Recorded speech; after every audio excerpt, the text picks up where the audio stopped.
Hey guys, I'm Nina Zeta with Sidewalker Daily, and today's video I want to talk about media kits for influencers and content creators. Now, we made a video a while ago about media kits where we shared so much information about it, but this video is a little bit updated. A lot has changed in the world of media kits and the creator economy in general. So today's video is an updated version, and it's going to be sharing with you some burning questions that I've gotten from you guys in our community about media kits, because I think it's probably one of the most things that I am the most passionate about, but that you guys also want to learn a lot about. So it's a win-win.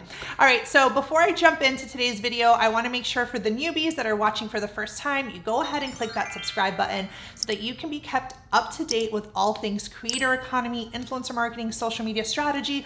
We love helping creators in all parts of their journey. I actually work on the brand side, which is to say I work with brands on their influencer marketing campaigns to pay creators like you. So the perspective that you're getting here is really from the brand side. And that's why I'm so passionate about media kits, because I have seen so many, more than I can even count in my lifetime, in my career as an influencer marketing expert. So the information I'm going to be sharing is obviously, from someone who works with brands, but also works with creators. So I'm in a really good space. Kind of like your secret weapon, I would say, right? So let's jump in and kind of talk about the media kit, the changes, some big questions, what goes in it, all that good stuff. So let's just first start off by stating that when I first started this channel, when I first started really working in this industry, media kits were something that like only a few people did, not everyone. And it was kind of just like, yeah, a 2-pager, just put something together. Versus fast forward now, where we're at in today's society in terms of the creator economy, a media kit is like no longer like something you can just like, oh, like maybe I should have one. Like absolutely not. They are now what I would say is an industry standard. It is like a resume. Think about it this way. As an influencer creator, now there is a whole economy dedicated to you. There are so many resources, so many tools, so many things coming at the influencer and creator. You guys are like applying for jobs. Like when you are pitching to brands, you're trying to get brands as your clients. You're trying to get brands, you're basically like a service provider. You're going to brands and you're saying, hey, you like want my services? And you need something to show them. And you're not going to hand in an outdated corporate resume because you're not in the corporate world. You are a creative. So your resume is your media kit. It is supposed to be a visual representation of who you are, okay? Please write down the word visual. I cannot stress this enough. I think a lot of creators try to bundle in so much information on a 2-page deck and don't see results, because a lot of times those 2-pagers are just that, really crowded and not easy to understand. I'll talk about a little bit later lengths of media kits and things of that nature. I don't want to spend too much time in the very beginning of the video on that specific question. I wanted to focus on the word visual. Visual being the main word. You want someone on the brand side to literally be like, oh my God, Sarah, check out this deck that just came into my inbox right now. This girl is so good. That's the type of reaction you want, not some sort of like template that you found off Canva that every single person and their mom is using. That's not the energy that you want. You want to create something that is bespoke to you, to your services, to who you are. A lot of times people, when it comes to media kits, they get tripped out on templates because they're just trying to fit into a mold, but you're not a mold. You have something different. You have to ask yourself, are you pitching influence or are you pitching content?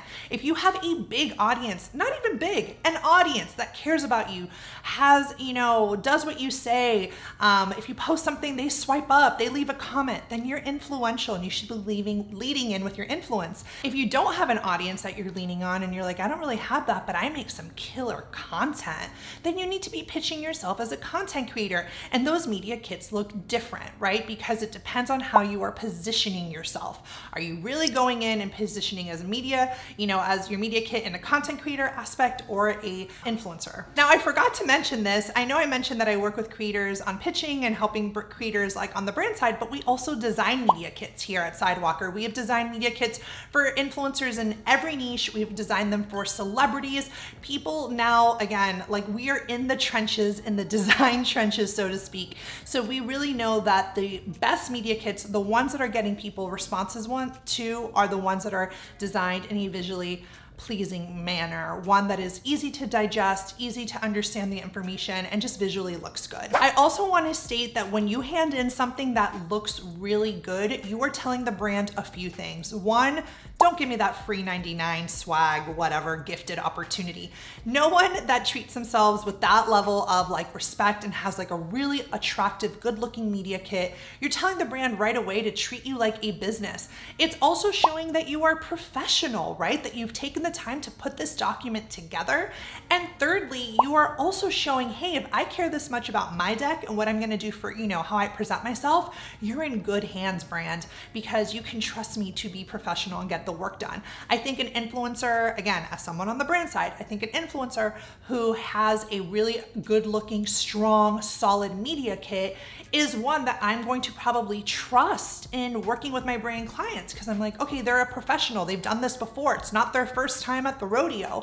And that leads to obviously like an increased respect and trust. And also on the flip side, if you hand in like this sad media kit that we've seen 100 times on Canva, I'm just kind of like, okay, like real special, right? So it's just kind of showing you that if you go a little bit above and beyond, which I know you will because you're here watching this channel, that you're going to see the results of it. Now, something that's really important to note when it comes to the media kit is that the media kit is and should be a revenue generating asset. So what I mean by this is that this is a tool that's supposed to make you money. It's an asset, it's a resource, call it whatever you want.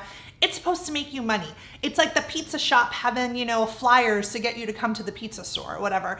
Businesses need selling tools. Businesses need graphic design work for their selling, to sell whatever it is that they're selling. You are a business and your media kit is what's gonna get you the work. So change your mindset on what this document really is. It's supposed to make you money. It's supposed to be revenue generating. You're supposed to be sending 10 pitches a week, getting 5 of those responses and 3 brand deals out of it. Like that should be the system that you are in, and your media kit should be getting you the work. So invest in making it look as good as possible. Now, if you're someone that can do it yourself, I strongly suggest you take a look at our Pitching to Brands Master Course. We have an entire section dedicated to media kits, and we show you through the media kits of tons of other creators that we have designed ourselves.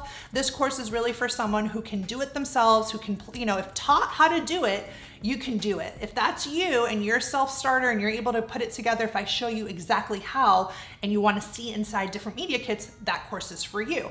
Now, if you're someone that's like, Nina, I can't put together a document to save my life from a tech perspective, I cannot do it. I'm too busy. I don't have time. I don't like it, all of that. Then you may want a more custom solution, which you could look to our design studio to help build. Like I said, we have tons of testimonials from our design clients who have hired us to build out their media kit. So if you need that help, we design media kits for influencers. A lot of graphic design agencies, they don't know the needs of the influencers, and we do. So it definitely sets us apart. Now, in the beginning of today's video, I was talking about like what to put inside your media kit. So obviously, if you're leading with influence, we need statistics, we need metrics, we need analytics. But one thing that I would strongly suggest, guys, is don't put only the information that people can see on the front end. Put in the information on the back end. Do your videos get shared a lot, saved a lot? Does your content get reposted, reshared, saved? What are your monthly impressions? Think about your metrics, not just what the brand can already see. Think about it from like they've never even met you. How can you make your story look really, really good? So definitely lean on those metrics. When it comes to the About You section in the media kit, I think creators tend to kind of get this one wrong as well, because they spend a lot of time talking about them. And what you really need to start thinking about is, what do you want the brand to know about you? That is really where you should be at. I think every media kit should probably have strong testimonials. You should show your past work. If you have a case study, even better, include that. Show a recap of something you've done for a brand before. Include your services if that's something that you have as well. Show the brand the type of content they can expect to see or get from you, right? So I recently worked with a TikToker and I realized her media kit didn't even have her TikToks in it. So I'm like, oh my gosh, we need to like build this entire page out, right? You got to tell the story of you, which leads to how many pages. however many pages you need to tell your story. Now, I like longer media kits. I am team longer. You're gonna go on TikTok and hear people say only 2 pages. Okay, that's their opinion. My opinion is use the number of pages you need to tell the story that you need to tell about yourself. As long as it's not cramped, it's visual, and it's easy to understand, we're talking 5 to 10 pages, you can run with that. Now, you don't want it to be too long and drag on, but that's something that's just my opinion. In terms of vibe, one thing that I tell a lot of the creators that come through our Pitching to Brands master course, and again, we share these media kits in the course and we show you different creators in different niches at different levels. So we share those actual decks so that you can learn by seeing. But what I will tell you here is that like, you don't need to just have one media kit. Like, you need to be flexible in your media kit. You should have like 5 versions, one for your travel partners, one for your fitness partners, one for your products, you know, whatever. You can swap out images. You don't need to just have one, and you need to be updating it. This is an important thing. Update your media kit, guys, because when you have a new brand, a new testimonial, your numbers have grown, a video has gone viral, this is the type of information you need to be updating your media kit so you can send to your brand partners. Now, a big question I get all the time is about the rates. Do not include your rates on your media kit. This is Sidewalker Daily going live saying don't include your rates. Mark me to this. I don't think this is something that you need to be doing, especially when you're cold pitching. Now, of course, if you are meeting with a brand or you had a great conversation with them and they're like, send me your media kit and please attach a rate sheet. Okay, you can bundle it in then at that request. But if you are cold pitching, which is what the students in my program do week to week, they're sending out pitch after pitch after pitch. You should not be including your rates. It's way too aggressive in the very beginning. They don't even know if they want to work with you. They don't even know you yet, right? So if learning what to put inside a pitch is also something you're interested in learning more about, how to get those pitches that really wow the person on the brand side. Again, these are things that we cover in our course. We have over 70 pitches in that course. It is super robust, super in-depth, and super helpful.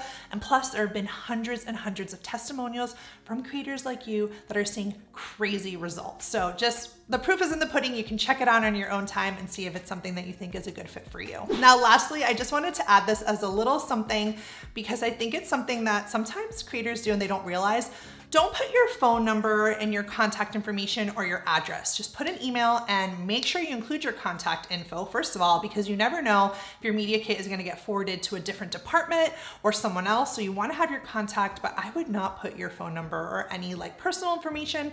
Just your email is good enough. And if you have a manager and they're writing on your behalf of them, if you don't wanna be if you don't want those emails, that's fine. Put your manager's email, that's okay too. All right, guys, I hope you enjoyed today's video on media kits. As you can see, I'm super passionate about them because we have spent so much of our career in them, creating them, helping you guys send the right media kits to the right brands to make those brand deals.